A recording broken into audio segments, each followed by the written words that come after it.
Hello, everyone. I'm Sarah Bauman, and I am a staff writer here at 1851 Franchise.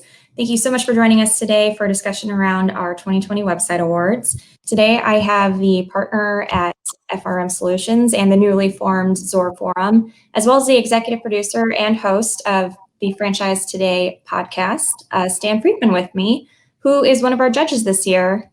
Hi, Stan. Thank you so much for joining us today. Hi, Sarah. Good to be back with you guys again this year. Absolutely. So Stan, just as you were looking through these websites, were there any overall trends that you noticed that you'd like to share? Well, I think that overall, most franchisors have dialed into the idea of updating not just their documents post-COVID, but how they present themselves to their prospective franchisees as well, which is every bit as critical.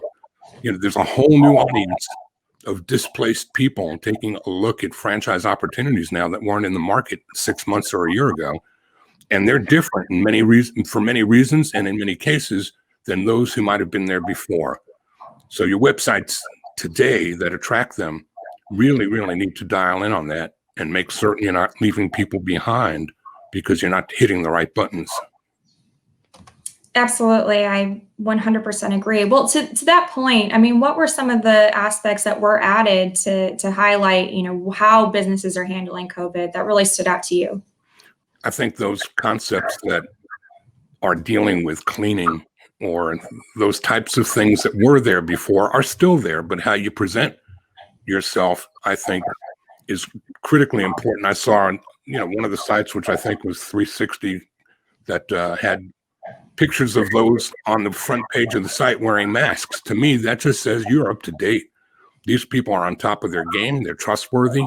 Immediately, they haven't said another word to me yet, but at least I know how current their thinking is and how they're presenting themselves to me as a prospective franchisee or client.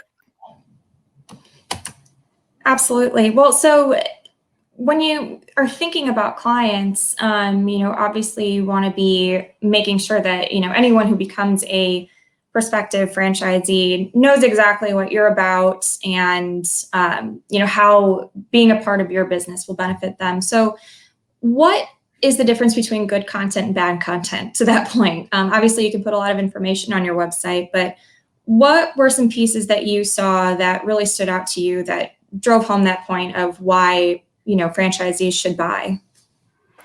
Well, I think in a subliminal way, there are many things that you can say on your website with no words at all. You can demonstrate to me that you're sensitive to diversity by the pictures of faces that I see on your website, which again becomes all the more critical and important in times like these when we've been through some of the strife with civic unrest and disturbance over the course of the past many months. Listen, it really doesn't matter what your politics are, and it doesn't matter what mine are.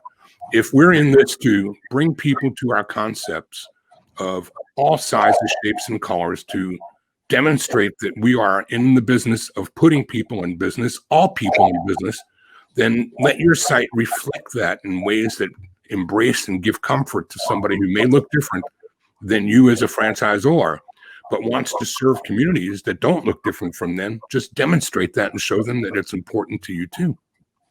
Yes, I agree. That's really critical and has always been, to your point.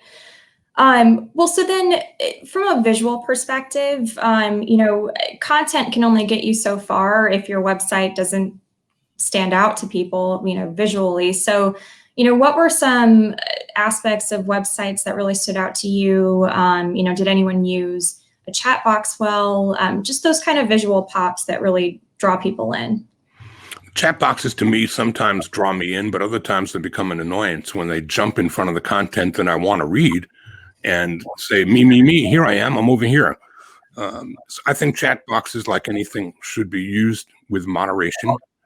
But I think that the importance that a franchisor must be sensitive to now or any time are the fact that there's money to be made, there's a lifestyle that comes with owning one of these, and that there's more to trade in than just the currency of money, especially with millennials. You want to hit heart space as well. And so if you demonstrate those things visually, graphically, within the body of text, those are the three buttons that have to get pushed. And remember, your public-facing franchise development website has a very short lifespan.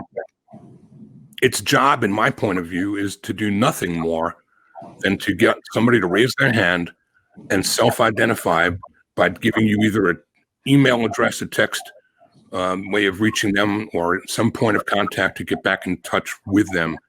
And that's all it should do. So you want to really sell the sizzle with your public-facing website.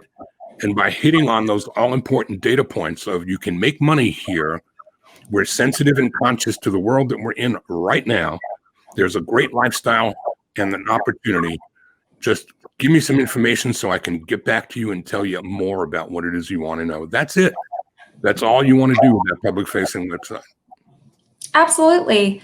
Well, and I think one thing that you've touched on a couple of times here is there are so many different stories that you can tell through your website. So, from a broader perspective, I mean, what are some of the good stories that franchisors can tell? How can they involve their franchisees in this process? And, especially with COVID-19 going on, what should that process look like going forward? I would definitely encourage every franchisor who has done the right thing over the course of this pandemic, which is to check in first and foremost on the health and well-being of your existing franchisees, their teams and their people.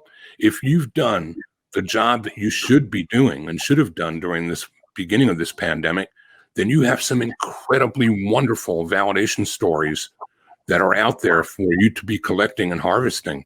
And literally, if you've not updated your website and your validation messages in any length of time, no better time than now to let prospective franchisees hear how much you cared during the first stages of COVID and how you were out there to protect them and their teams, not just out there selling franchises. So I'd say that the key word out of all of this is trust. Trust more than ever is critically key and important in how your website presents your brands and your opportunities in today's world. Yes, no, I 100% agree. Well, thank you so much for joining us today, Stan. I think you've provided us with a lot of insightful information on, what developers can be including and what franchisors should be looking out for these days. So we really appreciate your time and participating in this year's awards. Appreciate you inviting me and can't wait to see the roll-up of the finals from all of the judges that participated. Absolutely. Me too, actually. Thank you so much, Stan. Thank you, Sarah.